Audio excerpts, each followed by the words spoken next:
नमस्कार, मी doctor Bhaikar. Thalassaemia हा रक्ताचा अनुवंशिक आजार याबद्दल आपण आज पहिला व्हिडिओ करतोय आणि आज मी थॅलेसिमियाच्या प्रसाराबद्दल बोलणार आहे. 3, 2, 1. जर थॅलेसिमियाग्रस्त आजाराने जन्माला येण्याची संख्या एकट्या भारतामध्ये पाहिली तर ती साधारणतः दरवर्षी 10 ते 15 हजार एवढी आहे.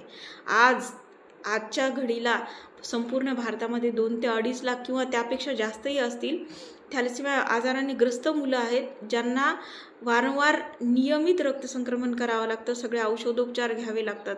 आता पूर्ण जगाचा जर विचार केला आपण तर भूमध्यसागरी देश आहे, दक्षिण आशियाई देश आहे, मध्य पूर्व देश आहे, आफ्रिकन वंशाचे देश आहे, या आदी भागामध्ये थॅलेसिमियाचे वाहक असण्याची आणि थॅलेसिमियाग्रस्त पेशंट असण्याचे प्रमाण थोडे जास्त प्रमाणात आढळते. आणि भारताचा जर विचार केला तर भारतामध्ये बीटा थॅलेसिमिया हा प्रकार जास्त प्रमाणात आढळतो. आता प्रकाराबद्दल मी पुढच्या व्हिडिओमध्ये सांगणारच आहे. तसं असलं भारतामध्ये बीटा थॅलेसिमियाचा प्रकार जास्त असला तरी सुद्धा उत्तर पूर्व भागात म्हणजे नॉर्थ ईस्ट भागामध्ये HBE हा अल्फा थॅलेसिमियाचा प्रकार आहे, हा प्रकार जास्त प्रमाणात आढळतो. याच्यामध्ये सुद्धा बाळांना रक्तसंक्रमण करावं लागतं. तर उत्तर पूर्व भाग म्हणजे नेमका कुठला, तर आसाम आहे, नागालँड आहे, मणिपूर आहे, त्रिपुरा आहे, पश्चिम बंगाल आहे. या देशामध्ये जवळपास 50% लोकसंख्या ही वाहक असण्याची आहे.